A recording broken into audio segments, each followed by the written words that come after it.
We're going to go to chapter 13 now. Let me start the slideshow. So chapter 13 is F distributions and one-way ANOVAs.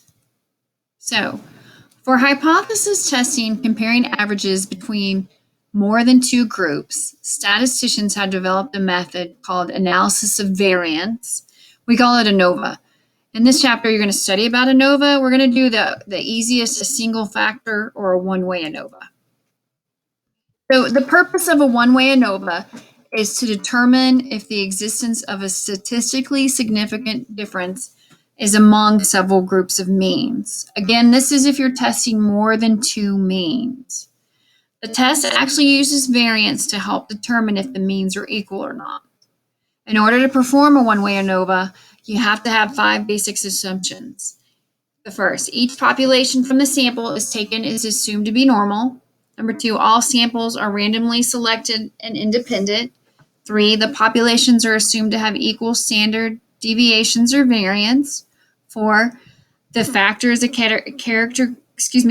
categorical variable, and the response is a numeric variable. So we'll see this in just a minute. So when you're thinking of the factors, that means like if I was looking at different kinds of eye color, or I don't know, we're going to look at an example in a minute of like different kinds of soil covers, that would be the factor because it's something that's been put into categories.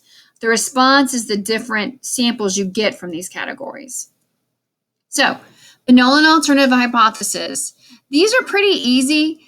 This will kind of look different than you've seen. It might look a little bit similar to what we saw in chi-squared. So for the null, so based on how many different groups you have, you're saying that mean 1 equals mean 2 equals mean 3, all the way to the final mean of how many groups you have.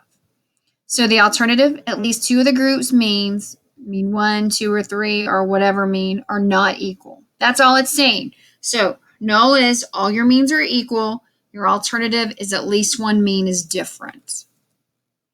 So let's look at examples of null hypothesis by box plots. Okay, so for A, right up here in the pink, the null hypothesis is true.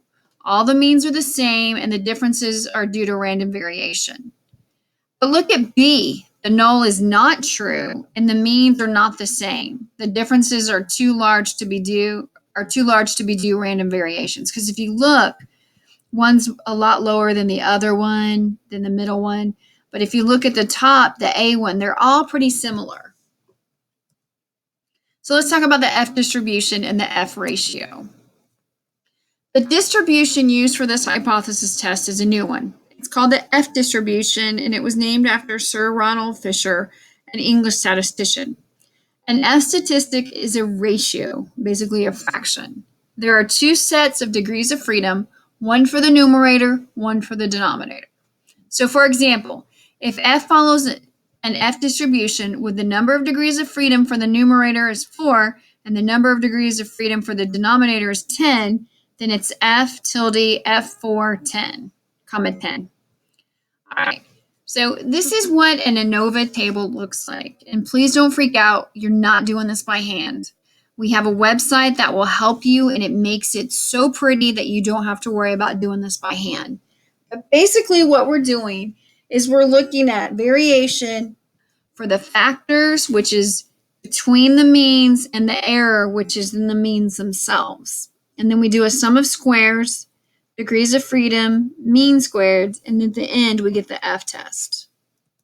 So to calculate the F ratio, 2 estimates of variance are made. So the first one is the variance between samples. An estimate of sigma squared, that is the variance of a sample means multiplied by n. So what it is, it's your variance of all those samples, and you multiply it by n when the sample sizes are the same. If the sample sizes are different, the variance between the samples is weighted to account for the different sample sizes. The variance is also called variation due to the treatment or explained variation. Variation within samples. An estimate of sigma squared, that is the average of the sample variances, is also known as the pooled variance. When the sample sizes are different, the variance within samples is weighted. The variance is also called the variation due to errors or unexplained variation. So SS between is the sum of squares that represent the variation among the different samples. SS within is the sum of squares that represent the variation within the samples that is due to chance. Okay, to find the sum of squares mean you add together the squared quantities that in some cases may be weighted. We use the sum of squares to calculate the sample variance and the sample standard deviation's descriptive statistics. MS is the mean squared. MS between is the variance between groups. MS within is the variance within groups. So F equals MS between over MS within. We are never, ever, ever going to do this by hand. I just wanted you to kind of get a general background of where that comes from, but never, ever do it by hand. So the notation. The one-way ANOVA hypothesis test is always right-tailed because the larger F values are way out in the right tail of the F distribution curve and tend to make us reject the null.